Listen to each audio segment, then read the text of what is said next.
ce qu'il veut. C'est notre thème. Dieu fait ce qu'il veut. Dans l'évangile de ce matin, le mot volonté revient à 4 reprises.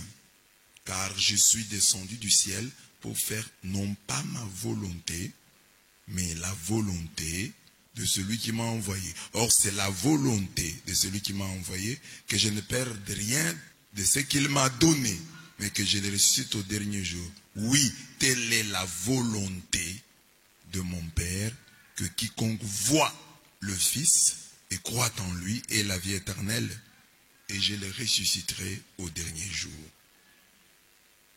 Cette insistance sur la volonté de Dieu nous a rappelé un passage biblique. Travaillez à votre salut avec crainte et tremblement, non seulement comme à ma présence, mais bien plus encore maintenant que je suis absent. Car c'est Dieu qui produit en vous le vouloir et le faire, selon son bon plaisir. Dieu produit en nous le vouloir et le faire. Donc Dieu produit en nous la volonté et l'action. Donc Dieu fait ce qu'il veut.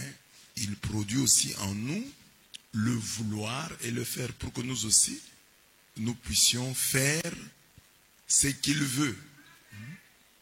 Nous puissions faire sa volonté. Selon son bon plaisir. Philippiens 2, 13. On parle souvent de la volonté de Dieu, mais on oublie souvent de souligner que Dieu, qui veut notre sanctification, qui veut le salut du monde entier, nous donne aussi le pouvoir de réaliser cette volonté. Dieu veut, mais il nous donne aussi, il produit en nous et le vouloir et le faire.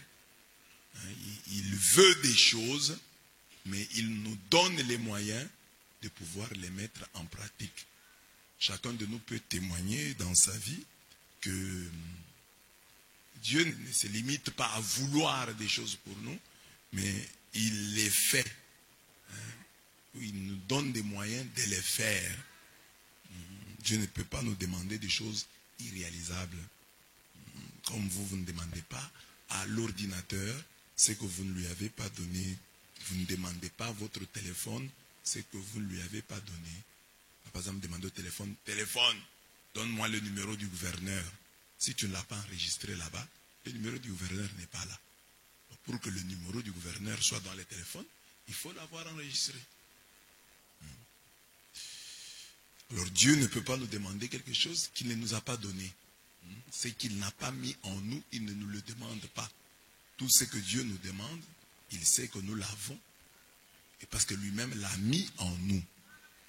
Donc ne dites pas, moi, c'est compliqué, je ne peux pas. Non, non, Dieu, quand il te demande ça, il sait que tu en es capable. Ah, je suis incapable de faire ça. Non. Si tu en étais incapable, Dieu ne te le demanderait pas. Notre prière est que la volonté de Dieu, influençant la nôtre, produise des actions capables de faire sa joie. À travers ce thème, nous refusons de meubler nos vies avec des souhaits irréalisables, des vœux pieux. L'enfer est pavé de bonnes intentions, comme on dit. Imitons Dieu, chez qui vouloir et pouvoir se confondent. C'est ça, l'objectif de l'enseignement est que, puisque Dieu fait ce qu'il veut, que nous qui sommes ses enfants, nous puissions faire ce qu'il veut. Puisque Dieu fait ce qu'il veut, qu'il nous aide à faire aussi ce qu'il veut, à nous inscrire dans sa volonté. Et la volonté de Dieu, comme on dit, la gloire de Dieu, c'est l'homme vivant. Comme Dieu veut que l'homme soit vivant dans ta vie, agis de telle sorte qu'il y ait plus de vie, plus de bonheur. Voilà les plans de Dieu. Amen. Regardez votre voisin, dites-lui, Dieu veut que tu sois en bonne santé. Dieu veut que tu aies beaucoup d'argent. Dieu veut que tu aies des bonnes maisons. Que tu aies de bonnes parcelles. Voilà ce que Dieu veut. Voilà ce que Dieu veut. Alors, maintenant toi, est-ce que tu veux ça? Est-ce que toi, tu veux le bien des autres?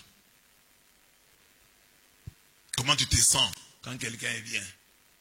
Comme je vous l'ai dit toujours, j'ai dit que chacun de nous, quand il prie, il faut toujours être capable de dire à Dieu, Dieu, tu connais mon cœur. Tu sais que je ne veux du mal à personne. Je peux être un pécheur, j'ai des erreurs, oui, mais ça, toi tu connais mon cœur. Tu connais mon cœur, je ne suis pas comme ça. J'ai peut-être commis une erreur, mais tu sais que c'est par faiblesse. Mais ce n'est pas ça ma vie. Tu sais que ce n'est pas ma vie. Je n'aime pas ça, même si quand il m'est arrivé, je n'aime pas ça. Tu sais. Et je ne m'arrête pas à dire, je n'aime pas ça. Non, non. Je me bats pour ne pas le faire. Notre Dieu, dit le psaume, notre Dieu, il est dans les cieux, tout ce qui lui plaît, il le fait. Leurs idoles, or et argent, une œuvre des mains d'hommes. Elles ont une bouche et ne parlent pas. Elles ont des yeux et ne voient pas. Elles ont des oreilles et n'entendent pas. Elles ont un nez et ne sentent pas. Leurs mains, mais elles ne touchent pas. Leurs pieds, mais ils ne marchent point. De leur gosier, pas un murmure. Comme elles seront ceux qui les firent. Quiconque met en elles sa foi. Alors dit, notre Dieu, comment il est? Notre Dieu, tout ce qui lui plaît, il le fait. Alors dit non, il n'est pas comme les idoles. Les idoles ont une bouche et ne parlent pas. Elles ont des oreilles mais n'entendent pas. Et on termine en disant, ceux qui les fabriquent sont comme elles. Alors toi tu es chrétien, tu ne dois pas être comme une idole. Ce que tu veux, tu dois pouvoir le faire. Tu dois ressembler à ton Dieu. Ce sont les adorateurs d'idoles qui sont comme les idoles. Elles ont une bouche et ne parlent pas. Si elles ont une volonté, elles n'arrivent pas à agir. Mais il n'en est pas ainsi de toi. Toi, tu es un enfant de Dieu. Tu veux le bien, fais-le. Tu ne veux pas le mal, ne le fais pas. Dieu fait ce qu'il veut. Alors, qu'est-ce que Dieu veut à la lumière des lectures du jour? Dieu veut que l'or soit purifié par le feu. Voilà une première volonté de Dieu. Dieu veut que l'or soit purifié par le feu. Écoutez, la première lecture dit, parlant de ce qui s'est passé après la mort d'Étienne, elle dit, une violente persécution s'est déchaîna contre l'église de Jérusalem. Quant à Saül, quant à Saul, le futur Paul, il ravageait l'église, allant de maison en maison, et il en arrachait hommes et femmes et les jetait en prison. Voilà. Dieu accepte que son église soit persécutée. Dieu accepte que son église soit persécutée. Acte 8, 1 à 3. C'est ça que j'ai dit. Il veut que l'or soit purifié par le feu. Toi, chrétien, tu es de l'or. Mais pour qu'on te purifie, pour que tu sois pur, tu dois passer par l'épreuve, par le creuset de la souffrance. Tu dois passer par le creuset de la persécution. Les souffrances que nous rencontrons dans nos vies, c'est pour que nous devenions des personnes meilleures, que nous devenions des personnes matures. La souffrance est une école de la vie. Celui qui n'a pas souffert, il a des choses qui lui manquent. Et ça, chaque chrétien devait l'intéresser. C'est vrai, ce ne sont pas des belles phrases, ce n'est pas de la phraséologie, c'est vrai. Ceux qui ne sont pas passés par la souffrance ont des lacunes. Il y a des choses qui leur manquent. Il faut passer par là. Dis à ton voisin, passe par la souffrance. Tu seras meilleur. On ne peut jamais être pieux en Jésus-Christ sans jamais passer par la souffrance. Le chemin de Jésus est trop étroit, mon frère. Mais il a la vie éteinte. Il faut passer par là. Ce n'est pas une clause, je répète, ce n'est pas une clause de style. Ce n'est pas une manière de parler, c'est vrai. Je donne l'exemple. Quand tu as souffert pour avoir de l'argent, quand tu as souffert pour bâtir un empire, un royaume, tu es devenu une autre personne. Tu es comme l'or, tu es passé par le feu. Tu as une plus grande valeur. Tu comprends mieux les choses. Alors c'est ainsi que nos enfants doivent être formés dans cette logique. Ne pensez pas, chers parents, que vous rendez un bon service à vos enfants en les éduquant dans la facilité. Vous les déformez. Oh mon, je ne veux pas que mon enfant pleure. L'enfant doit pleurer, c'est important. J'ai lu même le commentaire d'une psychologue qui disait que quand l'enfant pleure, il y a des moments où il faut le laisser pleurer. Qu'il pleure. Ah, l'enfant pleure comme ça, qu'il ne pleure pas. Bébé, non, laissez-le, l'enfant a besoin de pleurer. Il y a un moment où il faut pleurer. Même la Bible dit, il y a un temps pour tout. Il y a un temps pour rire et un temps pour pleurer. Donc si votre enfant pleure, laissez-le un moment pleurer, c'est important. Ah, on frappe votre enfant, vous voulez brûler le monde entier. Non, c'est normal, c'est ça la vie réelle, on le frappera. Toi-même tu es là, on t'a déjà frappé. C'est ça la vie. Et tu sais, et tu dois te préparer à cela. Si je dis, prions pour que Dieu nous élève, nous allons tous prier, non? Élève-moi, élève-moi. Mais quand Dieu t'élève, tu connais ce que tu auras comme problème? Quand Dieu t'a élevé, tu auras des problèmes. Les gens vont te combattre, les gens vont t'empoisonner, les gens vont créer des histoires sur toi. C'est ça, la vie. Alors tu veux l'élévation et tu refuses la souffrance. C'est tout celui qui veut l'élévation, qu'il s'attende à la souffrance. Tu peux mourir, tu peux avoir des problèmes.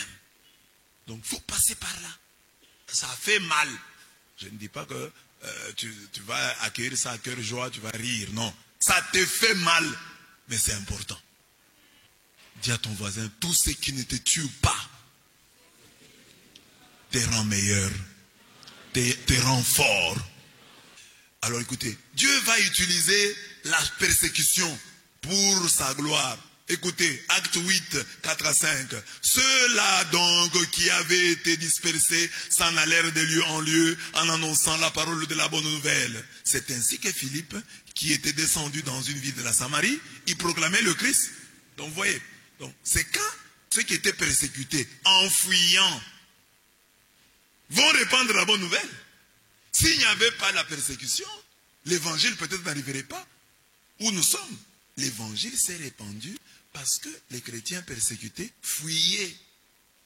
Et en fuyant, ils allaient de ville en ville, et de ville en ville, ils proclamaient la bonne nouvelle.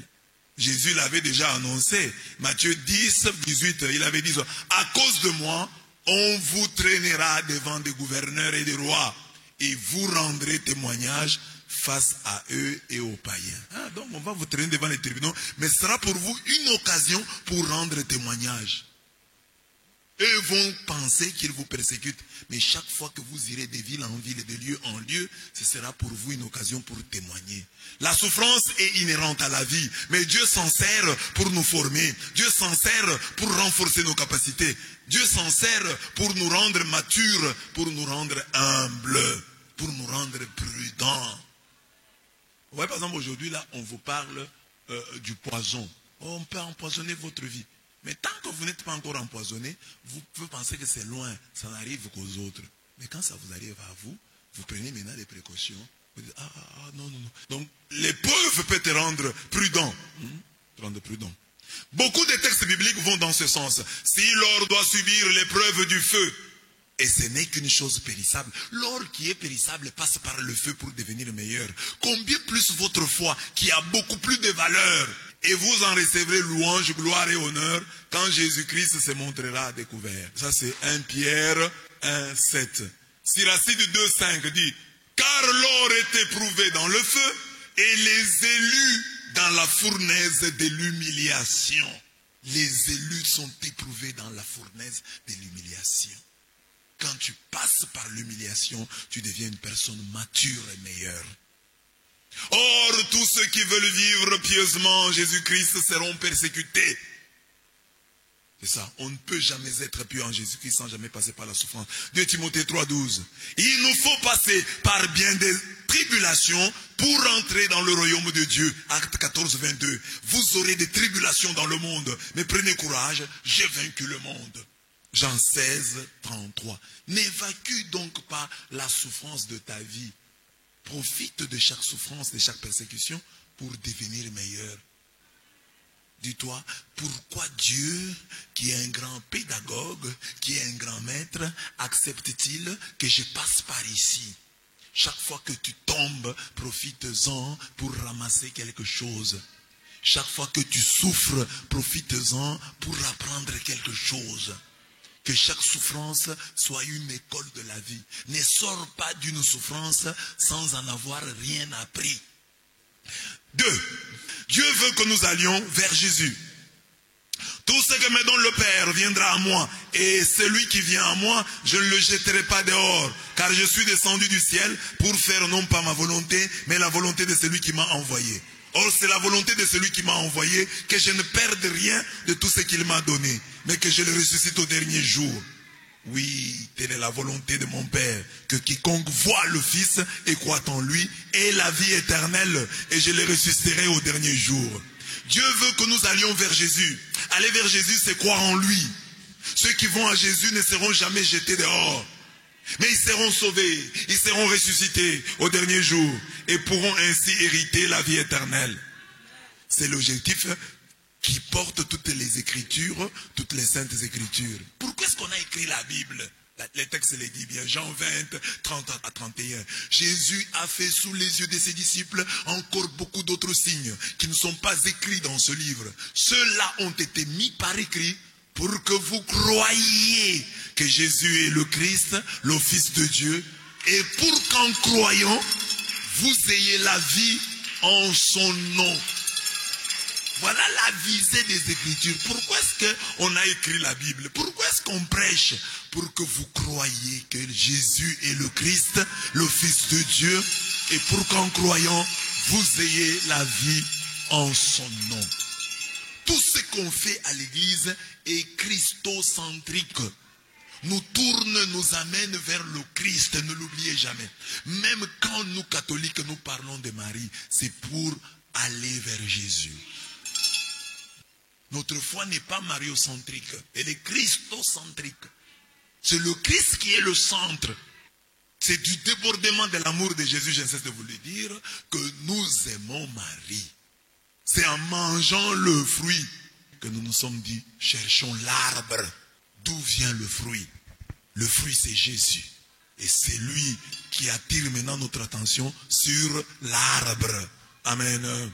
Dieu veut notre salut et il met tout en place pour que nous puissions correspondre à cette volonté. Écoutez ce texte, il est beau. Car c'est bien par la grâce que vous êtes sauvés, moyennant la foi. Ce salut ne vient pas de vous, il est un don de Dieu. Il ne vient pas des œuvres, car nul ne doit pouvoir se glorifier. Nous sommes en effet son ouvrage, créé dans le Christ Jésus, en vue des bonnes œuvres que Dieu a préparées d'avance pour que nous les pratiquions. Donc Dieu a préparé d'avance des œuvres que nous devons pratiquer.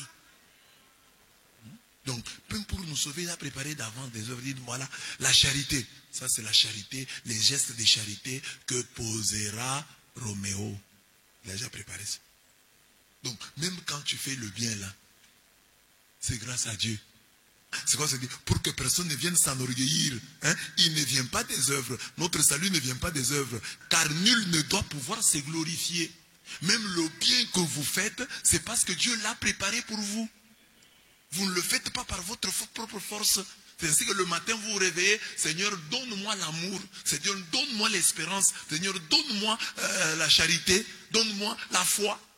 Tout ce que nous avons comme bonnes œuvres, nous les avons demandées à Dieu. Toutes les bonnes œuvres là, nous les avons demandées à Dieu. Si aller au ciel est devenu compliqué, c'est à cause de l'homme. Dieu nous donne le ciel et nous n'avons qu'à le prendre. Dieu veut que nous fassions des bonnes œuvres, mais il les a lui-même préparées pour nous. La voie du ciel est étroite, certes, mais le Seigneur nous donne les moyens d'y passer. Dieu nous donne la vision et la provision. Le chemin de la perdition est très large, mais le Seigneur fait tout pour nous en faire sortir. L'apôtre Paul le dit très bien. Aucune tentation ne vous est survenue qui n'ait été humaine. Et Dieu, qui est fidèle, ne permettra pas que vous soyez tentés au-delà de vos forces. Mais avec la tentation, il préparera aussi le moyen d'en sortir, afin que vous puissiez la supporter. Dieu fait tout pour que tu sois sauvé. Dieu fait tout pour que tu ne sois pas perdu. Ça c'est 1 Corinthiens 10, 13. S'il arrive un jour que nous nous perdions et que nous nous retrouvions en enfer, sachant que ce feu a été préparé pour le diable et les siens, il n'a pas été préparé pour nous. Sachant que comme pour Israël, quittant l'Égypte, Dieu a mis en place un dispositif sérieux pour que nous ne nous perdions pas. Frères, je ne veux pas que vous ignorez que nos pères ont tous été sous la nuée, qu'ils ont tous passé au travers de la mer, qu'ils ont tous été baptisés à Moïse et dans la nuée et dans la mer, qu'ils ont tous mangé le même aliment spirituel, qu'ils ont tous bu le même breuvage spirituel, car ils buvaient à un rocher spirituel qui le suivait, et ce rocher était Christ. Mais la plupart d'entre eux ne furent point agréables à Dieu, puisqu'ils périrent dans le désert. Or, ces choses sont arrivées pour nous servir d'exemple, afin que nous n'ayons pas de mauvais désirs comme ils en ont eu. 1 Corinthiens 10, 1 à 6. Donc, Dieu a mis tout en place. Il a dit, mon peuple va quitter l'Égypte. Il y aura une nuée qui les guidera pendant le jour. Il y aura une colonne de feu qui les guidera pendant la nuit. Il leur a donné la manne. Il y avait un rocher qui les accompagnait. Ils ont traversé la mer. Dieu a tout fait pour qu'ils quittent l'Égypte, pour qu'ils entrent dans la terre promise. Mêmement aujourd'hui, Dieu met tout en place pour que tu quittes l'Égypte et que tu entres dans la terre promise. Tous les moyens sont disponibilisés. Tu cherches Moïse, Jésus-Christ est là. C'est lui le nouveau Moïse. Moïse était un prophète à problème, mais Jésus-Christ est un prophète à solution. Amen. Tu cherches la nuée et la colonne de feu. Le Saint-Esprit est là. Il te guide. Et le jour et la nuit. Ah, tu cherches la manne. L'Eucharistie est là. Tu cherches l'eau qui sort de l'eau. Le baptême est là. Tout cela, Dieu a mis à la disposition du peuple. Mais il dit, beaucoup, la plupart d'entre eux, ne furent point agréables à Dieu, malgré tous les dispositifs mis en place par le Seigneur pour leur salut. Qu'est-ce qui te manque, toi, pour ton salut? Il y a une parole qui te manque. Il y a un enseignement qui te manque. Il y a des exemples qui te manquent. Parce que tu peux accuser tel frère de ne pas être modèle. Mais les modèles que tu rencontres, qu'en as-tu fait? Parce que tu peux rencontrer ici un chrétien fidèle qui est toujours là à temps. Imite-le. Imite sa ponctualité. Mais toi, tu ne vois pas la ponctualité. Tu vois par exemple, ah, tel a fait... Tu cherches le mal dans la vie de tes frères, pour que tu t'enfonces davantage dans le mal, Alors qu'il y a de bons exemples ici à l'église, il y a de bons exemples partout dont tu pouvais t'inspirer. Inspire-toi de bons exemples et avance. C'est ça aussi la manne, c'est ça aussi l'eau, c'est ça aussi la nuée et la colonne de feu que Dieu a disponibilisé pour ton salut. Tout ce que tu as de bien là, qui peut t'aider à bien prier, c'est ça. Des choses que Dieu a disponibles pour ton salut, voilà le chemin. Les rencontres que tu as faites, c'est Dieu disponibilisant ton salut. Pourquoi moi j'ai rencontré tel? Pourquoi moi j'ai rencontré tel? Nous ne savons pas bien voir ce que Dieu nous a donné. La valeur du papa que tu as, tu ne sais pas. La valeur de la maman que tu as, tu ne sais pas parfois voir ça maintenant. Tu verras ça un jour, quand ton père mourra. Oh, mon papa, c'était un grand homme. Aujourd'hui, le papa là sévère. Le papa là qui te dit, mon fils on ne fait pas comme ça, ma fille on ne fait pas comme ça. Aujourd'hui, tu ne vois pas sa valeur. Hein. Tu vas voir la valeur quand? Ne peut voir la valeur que l'homme de valeur. Si tu ne sais pas voir la valeur, c'est que tu es un homme sans valeur. Pour voir la valeur, il faut en avoir en soi. En Jésus, la colonne de nuée qui nous conduit le jour et la colonne de feu qui nous guide la nuit, c'est le Saint-Esprit. La traversée de la mer Rouge, c'est notre baptême. L'aliment et le breuvage spirituel, c'est l'Eucharistie. Moïse, ce sont les Saintes Écritures, ainsi que tous ces hommes que Dieu a placés sur notre parcours existentiel. Dieu veut notre salut et il nous en donne les moyens. Répondons seulement à son invitation. Venez, car tout est déjà prêt. Va dans les maisons et les longs des haies, et ceux que tu trouveras, contrains-les d'entrer, afin que ma maison soit remplie.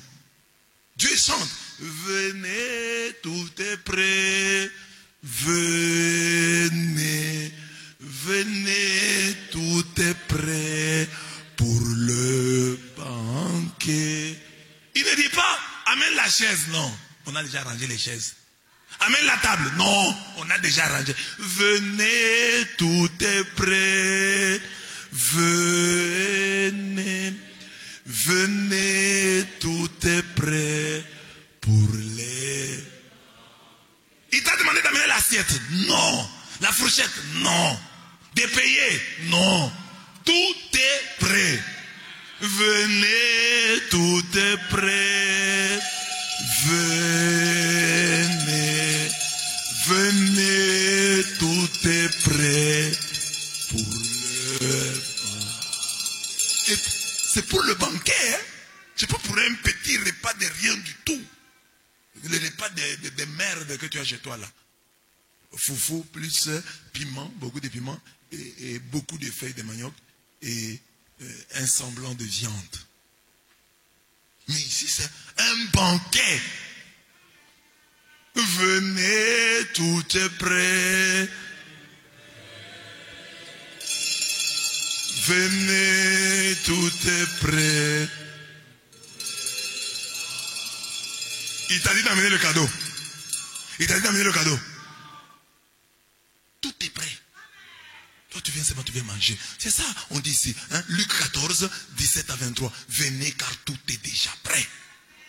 Tu as tout fait. Viens seulement. Mais c'est ça qui nous coûte de venir. Donc, la volonté de Dieu est que nous allions à Jésus. Va à Jésus. Aie une relation personnelle avec Jésus. Que Jésus soit le centre de ta vie. Tourne-toi vers lui. Parle-lui souvent.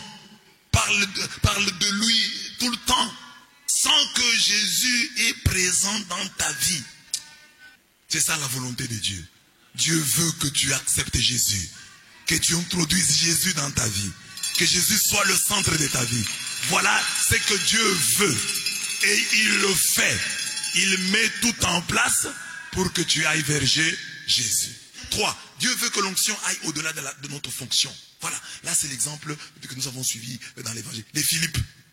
La volonté de Dieu est que comme Philippe, nous allions au-delà de notre rôle officiel. C'est l'essentiel que nous tirons de la première lecture de ce jour. En effet, Philippe fut choisi parmi les 7 hommes de bonne réputation, remplis de l'esprit et de sagesse, qui fut choisi pour être diacre, pour s'occuper du service des tables, afin que les apôtres se consacrent davantage à la prière au service de la parole. Philippe a été choisi, fonction, comme diacre, c'est-à-dire quelqu'un qui s'occuperait du service des tables. Pourquoi? Pour que les apôtres s'adonnent davantage à la prière et au service de la parole. Philippe est un diacre. Mais qu'est-ce que fait Philippe? Philippe, épris du Saint-Esprit, ne se contenta pas du service des tables. Il alla au-delà de cette fonction officielle. Il descendit dans une ville de Samarie et proclamait le Christ. Lui était diacre. Il devait seulement s'occuper de la distribution de la nourriture.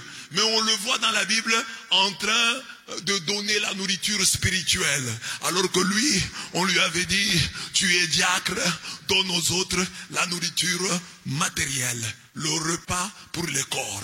Mais lui, il va au-delà de la fonction. L'onction l'amène au-delà de la fonction. Et il commence à donner la nourriture spirituelle. Tu es chrétien ici. Tu n'es pas curé. Tu n'es pas c'est pas qui. Mais tu dois agir selon que l'esprit va te conduire. Ne dis pas, ça c'est pas mon rôle, non. Pour autant que tu n'usurpes pas. Pour autant que tu collabores. Agis en collaborateur. Hein? Il était là pour le service des tables, mais lui dit non, je peux aussi proclamer l'évangile. Et il proclame l'évangile, il fait des miracles. Les foules unanimes s'attachaient à ses enseignements, car tous entendaient parler des signes qu'il opérait. Ou les voyaient. De beaucoup de possédés, en effet, les esprits impurs sortaient en poussant de grands cris. Nombre de paralytiques et d'impotents furent également guéris et la joie fut vive en cette ville. Acte 8, 5 à 8. Comme nous l'avons vu hier, avant Philippe, le diacre Étienne fit de même. Étienne, rempli de grâce et de puissance, opérait des grands prodiges et des signes. Comme nous l'avons vu dans la vie d'Étienne, Étienne, rempli de grâce et de puissance, opérait des grands. Étienne aussi était diacre. Opérait des grands signes et des grands prodiges parmi le peuple. Il opérait. Alors intervinrent les gens de la synagogue dite des affranchis, des Cyrénéens, des Alexandrins et d'autres de Cilicie et d'Asie. Ils se mirent à discuter avec Étienne, mais ils n'étaient pas de force à tenir tête à la sagesse et à l'esprit qui les faisait parler. Actes 6, 8 à 10. Nous croyons ressusciter. Et si nous sommes épris du Saint-Esprit, nous irons au-delà de notre fonction officielle. Car un cœur épris d'amour en fait toujours un peu plus. C'est avec raison que Saint Augustin a dit un jour que la mesure de l'amour, c'est d'aimer sans mesure. Saint Paul dit que l'amour de Dieu est répandu dans nos cœurs par le Saint-Esprit qui nous a été donné. L'amour est versé. L'amour de Dieu est versé dans nos cœurs par le Saint-Esprit. On n'a pas mis, on l'a versé. Donc il y a abondance. Et quand l'amour est là, tu fais tout. Les gens qui aiment leurs femmes, les aident à porter leur sac. N'est-ce pas? Ma femme, aide-moi, je t'aide. Mais le sac ne pèse pas. Mais il aide. Ce n'est pas sa fonction officielle. Mais l'onction nous amène toujours à aller au-delà de notre fonction. Quand le Saint-Esprit est là, il ne va pas te dire, fais seulement ça, non. Tu vas te retrouver, tu chantes comme si tu étais un choriste. Ça, c'est le travail de la chorale. On dit, chantons, que la chorale chante. Non, moi je vais chanter. Officiellement, je suis un chrétien, je ne sais pas chanter. Mais quand l'Esprit descend, ah non, moi j'étais comme ça. Non, non, quand il descend, l'atmosphère va changer. Cet amour de Dieu nous presse, nous étreint, nous obsède à la pensée que si un seul est mort pour tous, tous sont morts et il est mort pour tous, afin que les vivants ne vivent plus pour eux-mêmes, mais pour celui qui est mort et ressuscité pour eux. 2 Corinthiens 5, 14 à 15. Dieu veut que par le Saint-Esprit nous tombions amoureux de lui, que nous devenions ces lions amoureux qui lorsqu'ils se prennent du paraclet disent adieu à la prudence. Amour quand tu nous prends. Quand l'amour te prend, tu dis adieu prudence. Tu n'es plus prudent. Un homme amoureux, une femme amoureuse, un homme amoureux ne sont plus prudents. L'amour te vole la prudence. Amen. Alors, si le Saint-Esprit est là, il doit aussi te voler la prudence. Oh non, je ne peux pas chanter, tu voyais un peu, ça sonne faux, moi je suis une autorité académique. Quelle autorité académique? Celui dont l'onction va au-delà de la fonction officielle nous montre comment on travaille avec crainte et tremblement son propre salut. Dieu veut que nous allions au-delà de notre fonction. Il nous remplit d'Esprit Saint et d'amour. L'amour de Dieu a été versé par le Saint-Esprit. Tu ne vas pas être indifférent à ce qui s'est fait. Parce que l'amour de Dieu est en toi. Philippe, l'amour de Dieu était en lui. Il dit, bon, moi, on ne m'a pas, je ne suis qu'un diacre, mais même comme diacre, je peux quand même parler. Ici, je vois que les apôtres ne sont pas là. C'est la Samarie, les apôtres ne sont pas arrivés ici. Non, non, je vais attendre que les apôtres viennent. Non, non, non, commence. Et Philippe a commencé à prêcher à sa manière. Après, pour le baptême, pour la confirmation, il va appeler les apôtres. Les apôtres viendront faire le reste. Mais lui, comme diacre, il a prêché. Oh, mais Messalabe n'est pas là, toi tu peux dire. Ah, ici il faut que Messalabe vous exhorte, toi tu peux exhorter. Ici il faut que Messalabe lui-même vienne faire la remarque, toi tu peux faire la remarque. Ne dis pas que il y a des choses que, sans usurpation du pouvoir sacerdotal, il y a des choses que tu peux faire. Ne t'arrête pas. Oh, moi je n'ai pas tel rôle, on ne m'a pas confié telle responsabilité. Tu peux faire. Tu peux dire à ton frère, mon frère, monte, mets-toi ici un peu ici devant. Enfin, Dieu veut du surnaturel en notre nature. Philippe était descendu dans la ville de Samarie. Il prêcha le Christ. Les foules tout entières étaient attentives à ce que disait Philippe. Lorsqu'ils apprirent et virent les miracles qu'il faisait, car des esprits impurs sortirent de plusieurs démoniaques en poussant des grands cris, et beaucoup de paralytiques et de boiteux furent guéris. Il y eut une grande joie dans cette ville. Philippe est rempli du Saint-Esprit, il chasse les démons et fait des miracles, au point de mettre fin à la carrière de Simon le magicien, celui qu'on appelait la grande puissance de Dieu. Acte 8, 10. En effet, lorsque Simon vit que le Saint-Esprit était donné par l'imposition des mains des apôtres, il leur offrit de l'argent en disant: accordez-moi aussi ce pouvoir, afin que celui à qui j'imposerai les mains reçoive le Saint-Esprit. Simon est un grand magicien, mais quand il voit le surnaturel dans la vie de Philippe, dans la vie des apôtres, il vient avec l'argent, il dit: prenez l'argent, donnez-moi votre Saint-Esprit, bien-aimé, qui est du surnaturel dans ta vie. Que les gens viennent te demander le secret de ta puissance.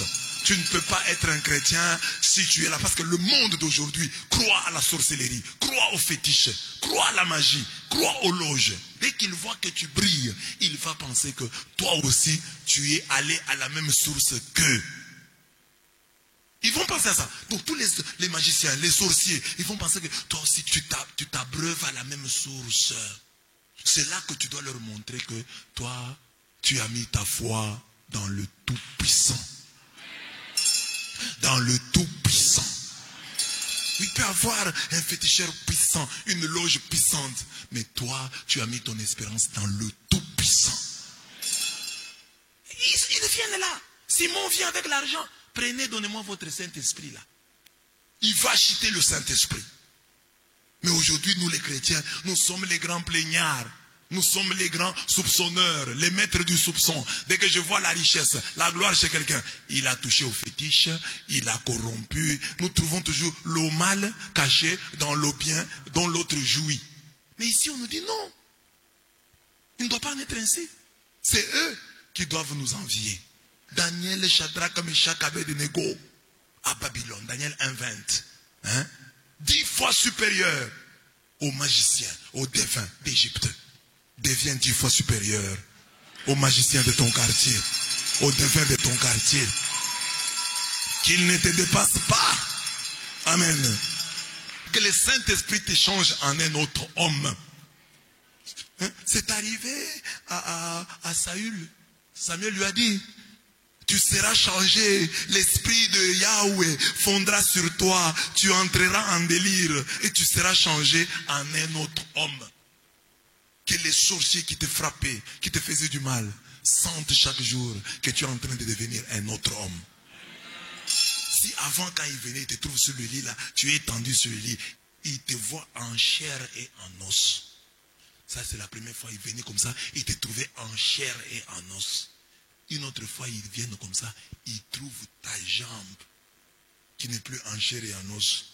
Ils voient une jambe spirituelle, une jambe de feu. Ils disent: on ne peut pas toucher à sa jambe, elle est de feu. Et ce jour-là, ils attaquent la main. Ils reviennent une autre fois, ils trouvent l'autre jambe là, jambe de feu. Jambe de feu. Chaque fois qu'ils viennent, ils voient que tu es changé en un autre homme. Et la dernière fois qu'ils viennent là, ils trouvent une colonne de feu sur le lit. On ne peut pas toucher à ça. Avant là, c'était son travail qui était le feu. C'était son mariage qui était le feu. C'était sa tête qui était le feu. C'était son cœur qui était le feu. C'était son estomac qui était le feu. Mais maintenant, il est devenu tout entier une colonne de feu. C'est ça la croissance dans la vie spirituelle. Parce qu'aujourd'hui là, tu es là. Tu vois, tu souffres, mais il y a quelque chose d'intouchable. Il y a toujours quelque chose d'intouchable, comme dans la vie de Job. Le diable pouvait toucher à tout, mais pas à son âme, pas à la vie de Job. Le diable ne pouvait pas tuer Job. Ça, Dieu avait fait de sa vie une boule de feu, intouchable. Mais le diable pouvait toucher au travail de Job, pouvait toucher aux enfants de Job. Mais il y a un moment, dans la croissance spirituelle, le surnaturel entrant dans ta nature, que tout entier tu dois devenir le feu. Tu dois devenir un feu, comme ton Dieu, qui est le feu dévorant. Que ta vie soit intouchable. Que ton travail devienne intouchable. Que ta famille devienne intouchable. C'est ça, la transformation qui doit venir au fur et à mesure que tu pries. Au fur et à mesure que tu écoutes la parole de Dieu. Tu ne peux pas venir ici pour diminuer. Tu étais de feu et tu deviens de chair. Non. Si tu étais chair, tu dois devenir feu. Petit à petit, on voit, il est en train de te transformer en un autre homme. Tu dois grandir dans la foi. C'est pour ça qu'on vient à la prière. C'est pour ça que tu es là ce matin. C'est pour que tu deviennes un autre homme. Tu deviennes un homme feu. Un homme de feu. Amen. Dis à ton voisin, deviens un homme, deviens une femme de feu. C'est pour ça qu'on est là. C'est pour ça qu'on écoute la parole de Dieu. C'est pour ça qu'on communie pour grandir. Que le sorcier qui t'a frappé hier, quand il va revenir, il trouve de la puissance. Non, non, non. Il est transformé en autre. C'est ça la volonté de Dieu. Dieu veut que tu sois comme lui. Lui est le feu dévorant. Deviens aussi le feu dévorant. Lui est le grand feu dévorant. Toi deviens en lui le petit feu dévorant. Vous voyez, on dit le feu dévorant. Là, c'est le niveau de Dieu. Mais d'abord, sois un feu qu'on craint. Un feu qu'on respecte. Ah, c'est le feu. Je ne peux pas toucher. C'est le feu. On te craint. Mais après, tu dois devenir le feu dévorant. Toi, tu vas commencer à attaquer les ennemis. À sortir pour attaquer les ennemis. Toi, tu vas les dévorer. Amen. Dis à ton voisin, Dieu veut que tu deviennes un feu dévorant comme lui. Dévore les sorciers. Nous avons reçu le baptême et la confirmation. Nous avons reçu le Saint-Esprit. Mais où est l'imprévisibilité de l'Esprit en nos vies? Nous sommes si prévisibles et si calculateurs. Où sont les magiciens qui, voyant l'œuvre de l'Esprit en nous, veulent nous l'acheter à prix d'argent? Ton Dieu ordonne que tu sois puissant. Ton Dieu veut que tu sois puissant.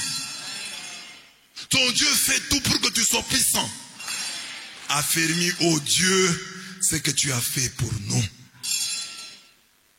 C'est le psaume 68, verset 28.